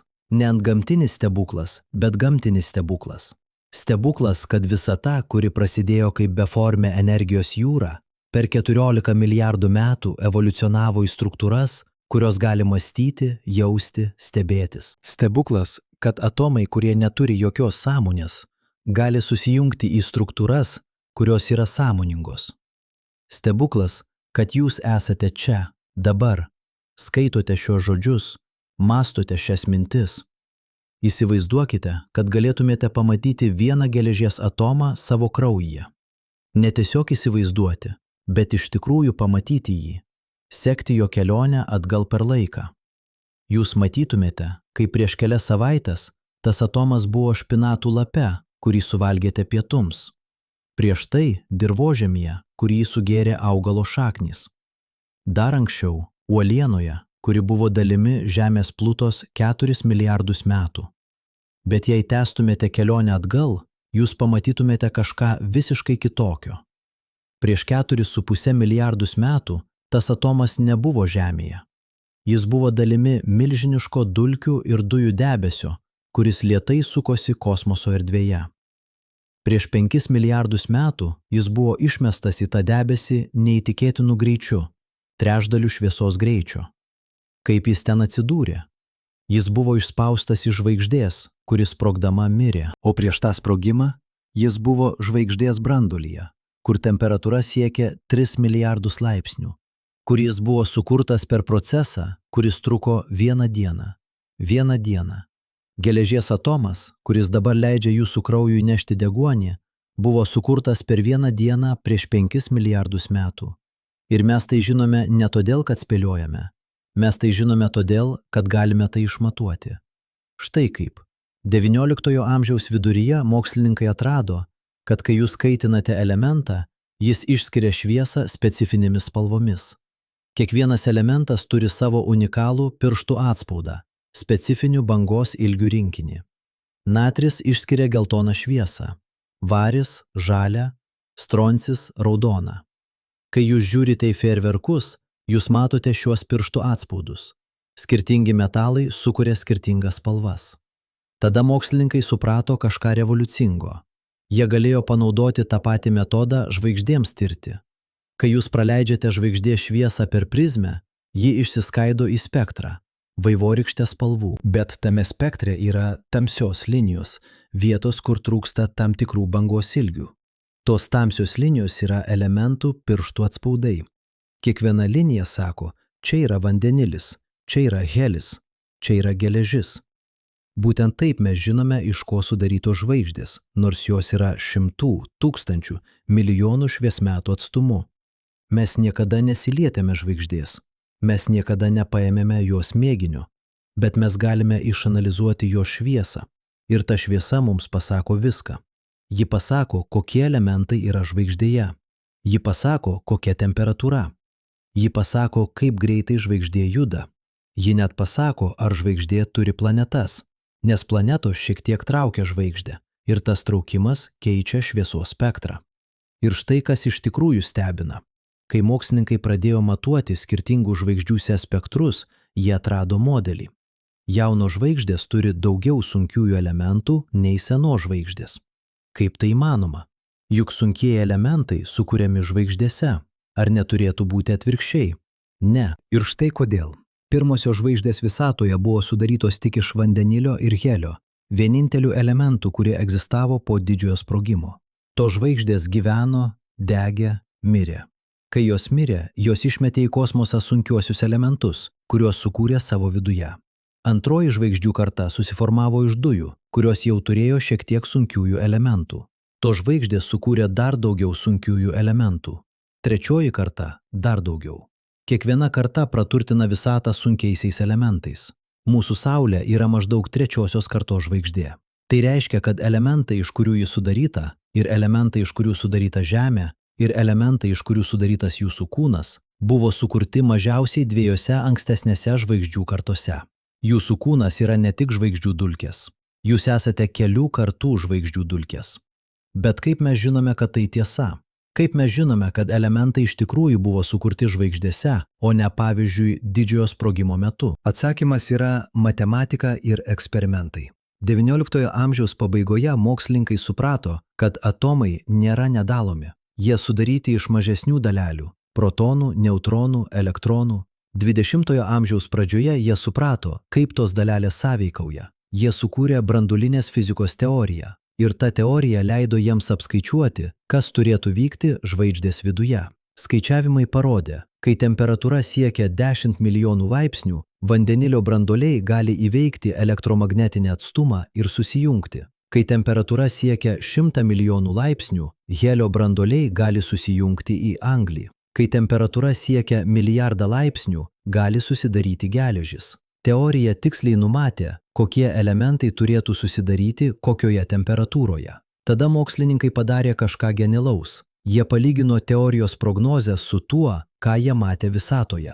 Jie išmatavo, kiek yra kiekvieno elemento – vandenilio, helio, anglies, deguonies, geležies. Ir jie atrado, kad proporcijos tiksliai atitinka tai, ką numato teorija. Vandenilio yra daugiausiai 73% visatos masės, helio 25%. Visi kiti elementai kartu tik 2%. Ir tų 2% viduje proporcijos tiksliai atitinka tai, kas turėtų susidaryti žvaigždėse. Tai nėra sutapimas, tai yra įrodymas. Teorija pagrįsta branduoline fizika tiksliai numato, ką mes matome visatoje. Elementų proporcijos yra kaip piršto atspaudai. Jos pasako mums, kur ir kaip tie elementai buvo sukurti. Bet yra dar stipresnis įrodymas. XIX amžiaus 9-ajame dešimtmetyje mokslininkai pradėjo stebėti supernovas, sprogstančias žvaigždes, ir jie atrado kažką neįtikėtino. Supernovo šviesa keičiasi laikui bėgant labai specifiškai. Pirmasias kelias dienas ji labai ryški, tada ji lėtai blėsta. Bet ji neblėsta tolygiai. Yra specifinis modelis, kaip ji blėsta. Ir tas modelis tiksliai atitinka tai, ko tikėtumėtės, jei supernova išmestų į kosmosą radioaktyvius elementus. Vienas iš tų elementų yra Nikolis 56. Tai nestabilus izotopas, kuris skilsta į geležį 56 per 77 dienas. Kai jis skyla, jis išskiria energiją ir ta energija verčia supernovos likučius švytėti. Mokslininkai apskaičiavo, kiek Nikolis 56 turėtų būti sukurta supernovos sprogimo metu. Jie apskaičiavo, kaip greitai jis turėtų skilti. Jie apskaičiavo, kiek šviesos jis turėtų išskirti. Ir tada jie palygino su tuo, ką jie matė. Atitikimas buvo tobulas. Supernovos šviesos kreivė tiksliai atitiko Nikolis 56 skilimo kreivę. Tai tiesioginis įrodymas, kad sunkieji elementai sukuriami supernovų sprogimų metu. Mes ne tik teoriškai žinome, kad tai turėtų vykti. Mes matome, kaip tai vyksta. Mes matome, kaip žvaigždė sprogsta. Mes matome, kaip ji išmeta elementus į kosmosą. Mes matome, kaip tie elementai spinduliuoja energiją. Mes galime išmatuoti, kiek kokių elementų buvo sukurta. Ir štai kas iš tikrųjų verčia sustoti. Viena iš artimiausių supernovų, kurią mokslininkai stebėjo, įvyko 1987 metais. Ji buvo didžiajame Magelano debesyje, mažoje galaktikoje, kuri yra šalia mūsų galaktikos, maždaug 160 000 šviesmetų atstumu. Kai žvaigždė sprogė, jo šviesa keliavo per kosmosą 160 000 metų. Ji pasiekė Žemę vasario 23 dieną 1987 metais. Ta naktį astronomas Ianas Sheltonas dirbo Las Campanas observatorijoje Čilėje. Jis fotografavo didįjį Magelano debesį. Kai jis išryškino nuotrauką, jis pamatė šviesų tašką, kurio nebuvo ankstesnėse nuotraukose. Iš pradžių jis manė, kad tai defektas nuotraukoje, bet tada jis išėjo lauk ir pažvelgė į dangų. Ir jis pamatė naują žvaigždę. Žvaigždę, kuri nebuvo ten vakar. Jis buvo pirmasis žmogus, kuris pamatė supernovą plika akimi per beveik 400 metų. Per kitas kelias savaitės astronomai visame pasaulyje nukreipė savo teleskopus į tą tašką. Jie matė, kaip šviesa keitėsi. Jie matė spektro linijas, kurios rodė, kokie elementai buvo išmesti. Jie matė, kaip šviesos kreivė tiksliai atitiko Nikolis 56 skilimo modelį. Jie matė žvaigždės mirtį ir elementų gimimą realiuoju laiku. Ir štai ką tai reiškia jums.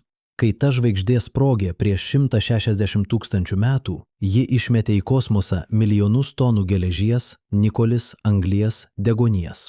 Tie elementai dabar keliauja per tarpžvaigždinę erdvę. Po milijonų metų kai kurie iš jų taps dalimi naujo molekulinio debesio. Iš to debesio susiformuos nauja žvaigždė, nauja planetų sistema. Ir galbūt toje planetų sistemoje atsiris gyvybė. Ir galbūt ta gyvybė turės kraujyje geležį, kuri buvo sukurta toje supernovoje, kurią Ianas Šeltonas pamatė 1987 metais. Jūsų kūno geležis atėjo iš panašios supernovos. Ne tos pačios. Ta supernova įvyko per toli ir per neseniai, bet iš panašios, kuri įvyko prieš 5 ar 6 milijardus metų, kažkur mūsų galaktikos srityje. Kai ta žvaigždė sprogė, ji išmetė geležį, kuri dabar yra jūsų kraujyje. Ir mes tai žinome ne todėl, kad spėliojame. Mes tai žinome todėl, kad matėme, kaip tai vyksta. Mes matėme kitas žvaigždės sprogstant. Mes išmatavome, kokie elementai buvo sukurti. Mes apskaičiavome, kiek laiko jiems reikia nukeliauti per kosmosą. Mes suprantame visą procesą, nuo pradžios iki pabaigos. Įsivaizduokite, ką tai reiškia. Prieš 150 metų mes nežinojome, iš ko sudarytos žvaigždės. Prieš 100 metų mes nežinojome, kaip žvaigždės gamina energiją. Prieš 70 metų mes nežinojome, kaip sukuriami sunkieji elementai. Dabar mes žinome viską. Mes suprantame, kaip atomai sukuriami žvaigždžių viduje. Mes suprantame, kaip jie išmetami į kosmosą. Mes suprantame, kaip jie keliauja per tarpžvaigždinę erdvę. Mes suprantame, kaip jie susijungia į planetas. Mes suprantame, kaip jie tampa gyvybės dalimi. Tai neįtikėtinas žmonijos pasiekimas. Per 1 šimtmetį mes perėjome nuo nežinojimo beveik nieko apie žvaigždes iki supratimo visos jų gyvenimo istorijos. Mes išmokome skaityti žvaigždžių šviesą kaip knygą. Mes išmokome matyti praeitį, žiūrėdami į dangų.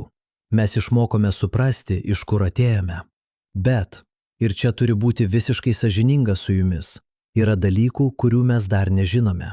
Yra klausimų, į kuriuos mokslas dar neturi atsakymų.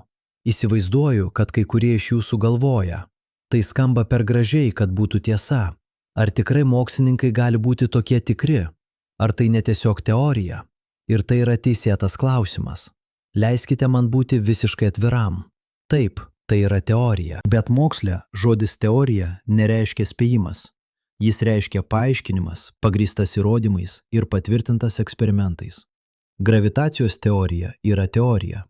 Evoliucijos teorija yra teorija.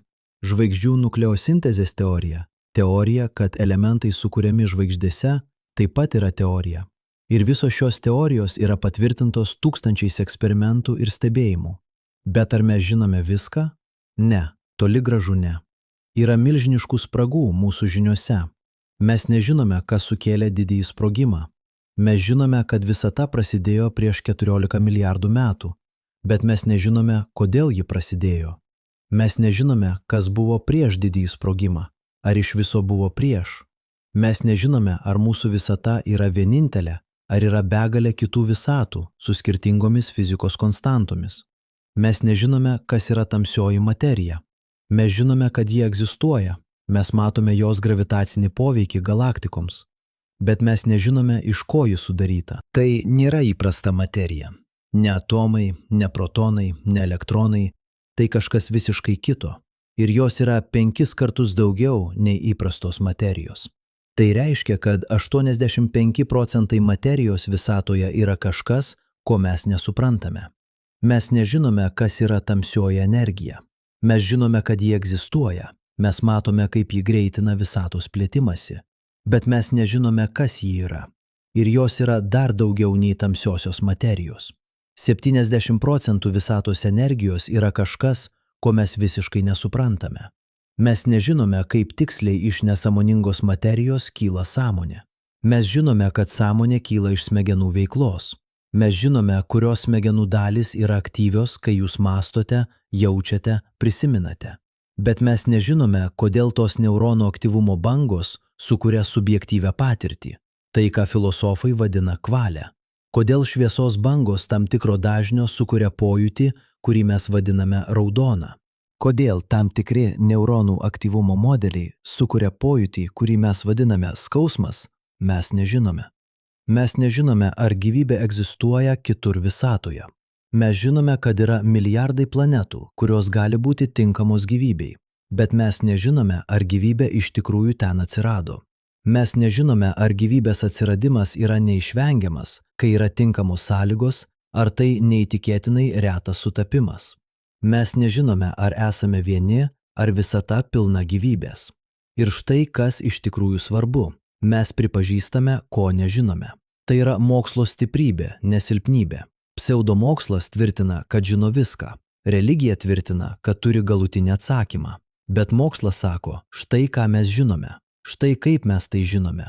Ir štai, ko mes dar nežinome. Kai mokslininkas sako, mes nežinome, tai nereiškia, bet kas gali būti tiesa. Tai reiškia, mes dar neturime pakankamai įrodymų, kad padarytume išvadą. Tai reiškia, mes tebesitiriame. Tai reiškia, mes esame sąžiningi apie mūsų žinių ribas. Ir būtent dėl to mokslas progresuoja. Būtent todėl per pastaruosius 100 metų mes sužinojome daugiau apie visatą, nei per visą ankstesnę žmonijos istoriją. Būtent todėl mes dabar žinome, kad esame pagaminti iš žvaigždžių dulkių. Nes mokslininkai buvo pakankamai sąžiningi pripažinti, ko jie nežino, ir pakankamai smalsūs tai išsiaiškinti.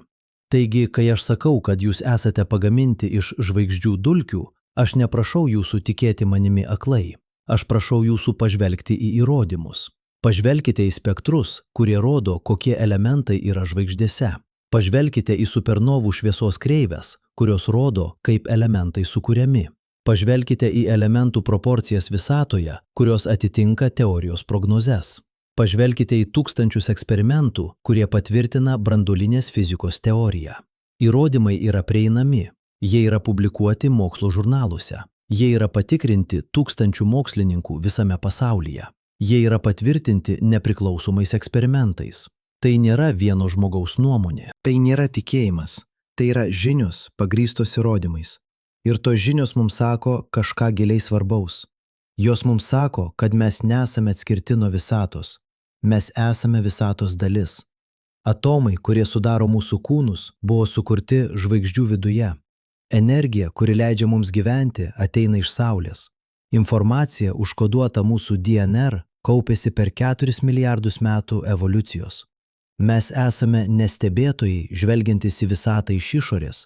Mes esame visatos dalis, kuri tapo pakankamai sudėtinga, kad galėtų stebėti pati save. Ir tai keičia viską. Tai keičia, kaip mes matome save. Tai keičia, kaip mes matome savo vietą visatoje. Tai keičia, kaip mes matome savo ryšį su kitais gyvūnais, su augalais, su planeta, su žvaigždėmis. Kai jūs žiūrite į žvaigždes, jūs nežiūrite į kažką tolimo ir svetimo.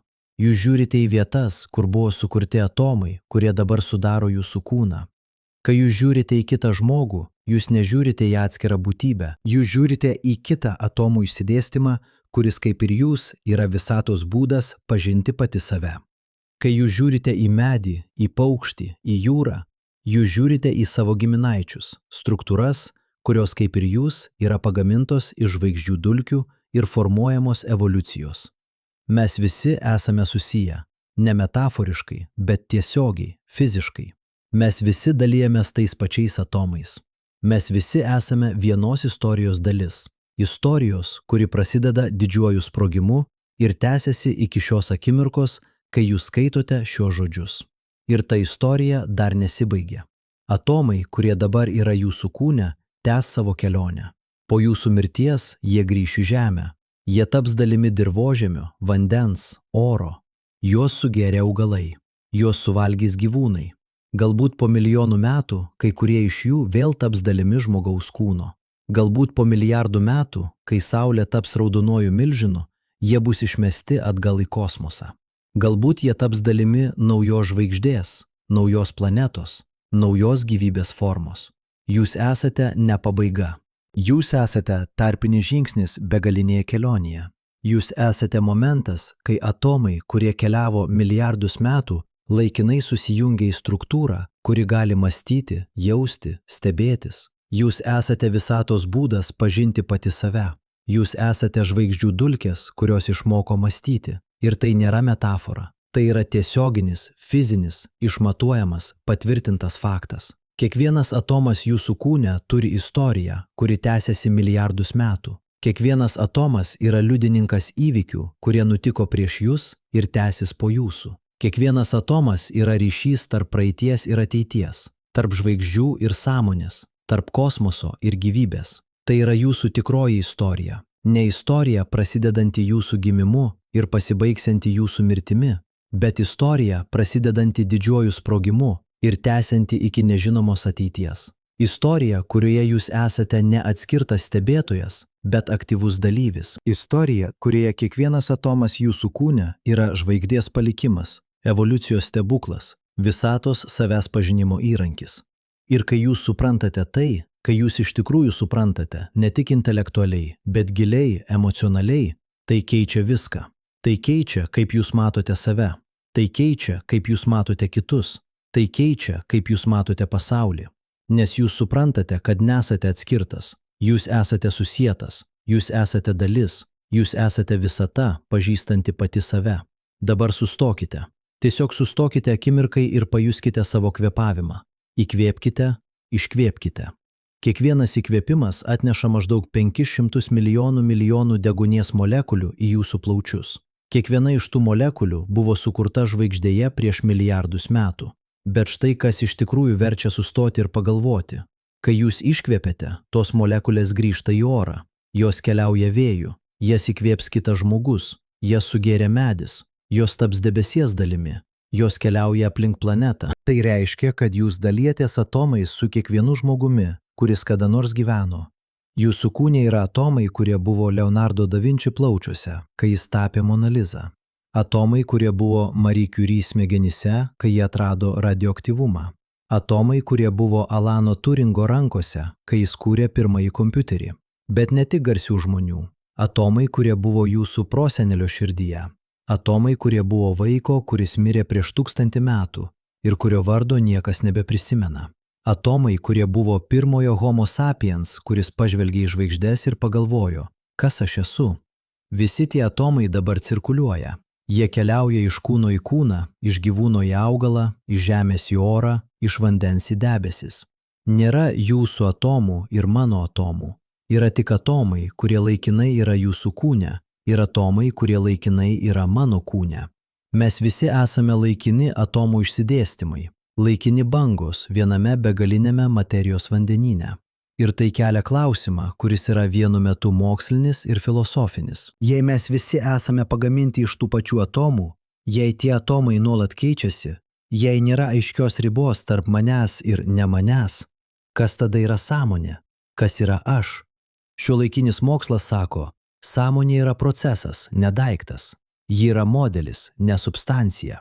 Kai neuronai jūsų smegenyse aktyvuojasi tam tikrų būdų, kyla patirtis, kurią jūs vadinate aš. Bet tas aš nėra pastovus, jis keičiasi kiekvieną akimirką. Jūs, kuris skaitote šį sakinį, nesate tiksliai tas pats jūs, kuris pradėjo skaityti šį tekstą. Jūsų prisiminimai šiek tiek pasikeitė, jūsų mintis pasikeitė, net atomai jūsų smegenyse šiek tiek pasikeitė. Budizmas tai suprato prieš 2500 metų. Budistai kalba apie anatą, ne savęs. Jie sako, kad nėra pastovaus, nekintančio aš. Yra tik nuolat kintantis procesų srautas. Šiuolaikinis mokslas patvirtina šią įžvalgą. Neuromokslas rodo, kad aš yra ne viena vieta smegenyse, bet pasklidęs modelis. Kvantinė fizika rodo, kad net atomai nėra pastovūs objektai, bet tikimybių bangos, kurios kolapsuoja į dalelę tik tada, kai yra stebimos. Visata yra keistesnė, nei mes įsivaizduojame. Ji yra keistesnė, nei mes galime įsivaizduoti. ir mes dalis tos keistenybės. Mes nesame atskirti stebėtojai, žvelgiantys į keistą visatą. Mes esame visatos dalis, kuri tapo pakankamai keista, kad galėtų stebėti savo keistenybę. Bet štai kas iš tikrųjų svarbu. Nors mes daug žinome, yra dar daugiau, ko mes nežinome. Ir kai kurie iš tų nežinomų dalykų yra tokie fundamentalūs, kad jie meta šešėlį ant visko, ką mes manome žinantys. Paimkime laiką. Mes visi jaučiame, kad laikas teka. Praeitis yra prarasta, ateitis dar neatėjo, tik dabartis yra tikra. Bet fizika sako kažką visiškai kitokio. Einšteino reliatyvumo teorija sako, kad laikas nėra absoliutus. Skirtingi stebėtojai gali nesutikti dėl to, kas vyksta dabar. Du įvykiai, kurie vienam stebėtojui vyksta vienu metu, kitam stebėtojui gali vykti skirtingų laikų. Nėra universalaus dabar, nėra universalaus laiko srauto. Kai kurie fizikai eina dar toliau. Jie sako, kad praeitis, dabartis ir ateitis visi egzistuoja vienu metu. Visata yra keturmatė. 3 erdvės dimensijos ir 1 laiko dimensija. Ir visa ta keturmatė struktūra egzistuoja kaip vienas blokas. Tai, ką mes vadiname laiko tėkme, yra iliuzija, būdas, kuriuo mūsų sąmonė patiria šią keturmatę struktūrą. Jei tai tiesa, tai reiškia, kad kiekvienas momentas jūsų gyvenimo, jūsų gimimas, jūsų pirmasis žingsnis, jūsų pirmoji meilė, šis momentas, kai jūs skaitote šiuos žodžius, jūsų mirtis, visi jie egzistuoja vienu metu. Jie visi yra lygiai tokie pat tikri. Praeitis nėra prarasta, ji vis dar ten, keturmatėje struktūroje. Ateitis nėra neatėjusi, ji jau ten, laukianti, kol jūsų sąmonė ją pasieks. Ar tai tiesa? Mes nežinome. Fizikai ginčijasi dėl laiko prigimties. Kai kurie mano, kad laikas yra fundamentalus, kad visata iš tikrųjų keičiasi, kad ateitis iš tikrųjų yra atvira. Kiti mano, kad laikas yra emergentinis, kad jis kyla iš kažko gilesnio, ko mes dar nesuprantame. Arba paimkime kvantinę mechaniką.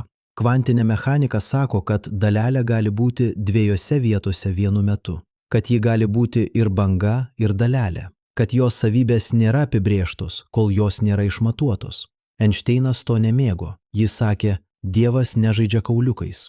Jis manė, kad turi būti gilesnis lygmuo, kur viskas yra apibrėžta, net jei mes to nematome. Bet eksperimentai parodė, kad Einšteinas klydo. Kvantinė mechanika yra teisi. Dalelės iš tikrųjų yra neapibrėžtos, kol jos nėra išmatuotos. Bet kas tai reiškia? Ar tai reiškia, kad stebėjimas kuria realybę? Ar tai reiškia, kad sąmonė turi specialų vaidmenį visatoje? Ar tai reiškia, kad yra begalė lygiagrečių visatų, kur kiekvienas galimas rezultatas įvyksta? Mes nežinome. Yra skirtingos kvantinės mechanikos interpretacijos ir fizikai nesutarė, kuri yra teisinga. Kopenhagos interpretacija sako, kad bangos funkcija kolapsuoja, kai yra stebima. Daugelio pasaulio interpretacija sako, kad visata skyla į lygiagrečias šakas kiekvieną kartą, kai vyksta kvantinis įvykis. Piloto bangos teorija sako, kad dalelės visada turi apibrėžtas pozicijas, bet jos vedamos paslėptų bangų. Kuri interpretacija yra teisinga, mes nežinome. Ir štai kas iš tikrųjų keista. Visos šios interpretacijos daro tuos pačius prognozes eksperimentams. Jos yra empiriškai neatskiriamos. Tai reiškia, kad mes negalime išspręsti šio klausimo tik darydami eksperimentus. Mes turime pasirinkti, kurioje visatoje norime tikėti. Arba paimkime sąmonę. Mes žinome, kad sąmonė kyla iš smegenų veiklos, bet mes nežinome kaip. Mes nežinome, kodėl tam tikri neuronų aktyvumo modeliai sukuria subjektyvią patirtį. Filosofas Davidas Chalmersas tai vadina sunkiąja sąmonės problema. Language problema yra paaiškinti, kaip smegenys apdoroja informaciją, kaip jos kontroliuoja elgesį, kaip jos reaguoja į aplinką. Sunkioji problema yra paaiškinti, kodėl visa tai jaučiama kažkaip, kodėl yra, kaip tai yra būti jumis. Kai kurie filosofai mano, kad sąmonė yra fundamentali visatos savybė, kaip erdvė ar laikas. Jie vadina tai panpsichizmu. Idėja, kad visa materija turi tam tikrą proto formą, net jei labai paprasta. Kiti mano, kad sąmonė yra emergentinė savybė, kuri kyla, kai sistema tampa pakankamai sudėtinga. Dar kiti mano, kad sąmonė yra iliuzija, kad nėra tikro aš, tik smegenys, kurios kuria iliuziją, kad yra aš. Kas teisus, mes nežinome. Ir tai nėra tik filosofinis klausimas, tai yra praktinis klausimas. Jei mes sukursime dirbtinį intelektą, kuris elgiasi kaip sąmoningas, ar jis bus sąmoningas? Ar jis turės subjektyvę patirtį, ar jis turės teisės? Kaip mes galėtume tai sužinoti? Arba paimkime visatos ateitį. Mes žinome, kad visata plečiasi. Mes žinome, kad tas plėtimasis greitėja, bet mes nežinome kodėl. Mes vadiname tai tamsiąją energiją, bet tai tik vardas mūsų nežinojimui. Mes nežinome, kas ji yra. Mes nežinome, ar ji yra konstanta, ar ji keičiasi laikui bėgant. Jei ji keičiasi, visatos ateitis gali būti visiškai kitokia, nei mes manome. Galbūt tamsioji energija lėtai silpnės ir visata plėsis amžinai, bet lėčiau. Galbūt jis stiprės ir visata baigsis didžiuoju plyšimu. Galbūt jis staiga pasikeis ir visata pereis į naują būseną, kur fizikos dėsniai bus visiškai kitokie. Mes tiesiog nežinome. Ir štai kas iš tikrųjų svarbu, mes pripažįstame, kad nežinome. Mes nesukuriame atsakymų, mes netvirtinome, kad žinome, kai nežinome. Mes sakome, čia yra mūsų žinių riba, už šios ribos yra paslaptis. Ir ta paslaptis nėra trūkumas, ji yra dovana. Ji yra tai, kas daro gyvenimą įdomų. Įsivaizduokite, jei mes žinotume viską, jei nebūtų jokių klausimų, į kuriuos reikia atsakyti, jei nebūtų jokių paslapčių, kurias reikia išspręsti. Ar tai nebūtų nuobodu, ar tai nebūtų tuščia? Paslaptis yra tai, kas mus stumia į priekį. Ji yra tai, kas verčia mus klausti, tyrinėti, eksperimentuoti. Ji yra tai, kas verčia mus statyti teleskopus, greitintuvus, kosminės stotis. Ji yra tai, kas verčia mus ieškoti atsakymų į klausimus, kuriuos mūsų protėviai net negalėjo įsivaizduoti. Ir štai, kas iš tikrųjų stebina. Kiekvienas atsakymas, kurį randame, sukelia naujus klausimus. Kai mes atradome, kad Žemė sukasi aplink Saulę, mes paklausėme, kas yra Saulė. Kai mes atradome, kad Saulė yra žvaigždė, mes paklausėme, kaip žvaigždė švyti. Kai mes atradome, kad žvaigždė švyti dėl branduolinės sintezės, mes paklausėme, kaip susidaro elementai. Kai mes atradome, kaip susidaro elementai, mes paklausėme, kaip iš tų elementų kyla gyvybė. Kai mes supratome, kaip kyla gyvybė, mes paklausėme, kaip iš gyvybės kyla sąmonė. Kiekvienas atsakymas yra durys į naują kambarį, pilną naujų klausimų. Žinios neužbaigia paslaptį, jos ją gilinina. Kuo daugiau mes sužinome, tuo daugiau suprantame, kiek daug yra, ko nežinome. Ir tai yra gražu. Tai reiškia, kad kelionė niekada nesibaigia. Tai reiškia, kad visada yra daugiau ką atrasti. Tai reiškia, kad visata yra neišsemiama, kad ji visada turi dar vieną paslaptį, dar vieną stebuklą, dar vieną stebinantį faktą. Bet štai ką aš noriu, kad jūs suprastumėte. Nors yra daug ko mes nežinome, yra vienas dalykas, kurį mes žinome tikrai. Mes žinome, kad jūs esate čia. Mes žinome, kad jūs esate pagaminti iš atomų, kurie buvo sukurti žvaigždėse. Mes žinome, kad tie atomai keliavo milijardus metų, kol atsidūrė jūsų kūne. Mes žinome, kad jūs esate neatskirtas nuo visatos, bet jos dalis. Mes žinome, kad jūs esate visatos būdas pažinti pati save. Ir tai nėra metafora, tai nėra poezija. Tai yra tiesioginis, fizinis, išmatuojamas faktas. Kiekvienas atomas jūsų kūne yra žvaigždės palikimas. Kiekviena jūsų mintis yra visatos savęs pažinimo aktas. Kiekvienas jūsų kvėpavimas yra milijardų metų evoliucijos rezultatas. Prisiminkite, kaip mes pradėjome. Prisiminkite pirmąjį sakinį, kurį skaitėte.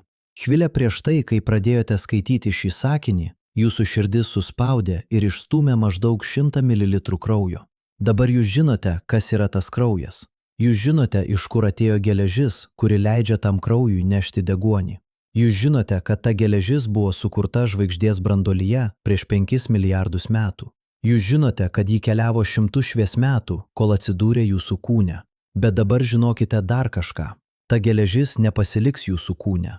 Po kelių mėnesių ji bus pakeista nauja geležimi iš maisto, kurį valgote. Senoji geležis bus išskirta, ji grįš į žemę. Galbūt po 100 metų ji bus kito žmogaus kraujyje. Galbūt po milijono metų ji bus kito gyvūno kūne. Galbūt po milijardo metų, kai Saulė taps raudonuoju milžinu, ji bus išmesta atgal į kosmosą. Atomai, kurie dabar yra jūsų kūne, yra keliautojai. Jie atėjo iš toli. Jie pasiliks trumpai. Jie tęs savo kelionę.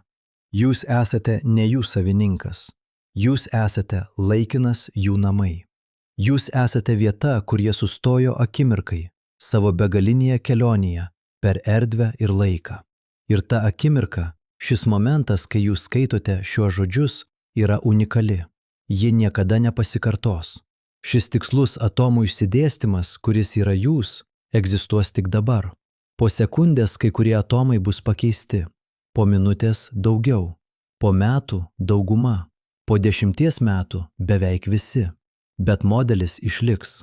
Informacija užkoduota tame modelyje, jūsų prisiminimai, jūsų asmenybė, jūsų žinios išliks, kol jūs gyvas. O kai jūs mirsite, ta informacija išsisklaidys. Atomai grįš į Žemę, modelis išnyks, bet atomai tęs savo kelionę. Ir galbūt, tik galbūt, po milijonų metų kai kurie iš tų atomų vėl susijungs į sąmoningą struktūrą. Galbūt jie taps dalimi kito žmogaus, kitos būtybės, kitos gyvybės formos. Ir galbūt ta būtybė, kaip ir jūs dabar, pažvelgs į žvaigždes ir pagalvos, kas aš esu, iš kur atėjau, koks yra mano ryšys su visata. Ir atsakymas bus tas pats. Ji bus pagaminta iš žvaigždžių dulkių. Ji bus visatos būdas pažinti pati save. Ji bus atomai, kurie išmoko mąstyti. Tai yra ciklas. Tai yra amžinas grįžimas. Atomai gimsta žvaigždėse. Jie keliauja kosmoso erdve. Jie tampa planetų dalimi. Jie tampa gyvybės dalimi. Jie tampa sąmonės dalimi. Tada gyvybė miršta, bet atomai išlieka. Jie grįžta į kosmosą. Jie tampa naujų žvaigždžių dalimi. Ir ciklas prasideda iš naujo.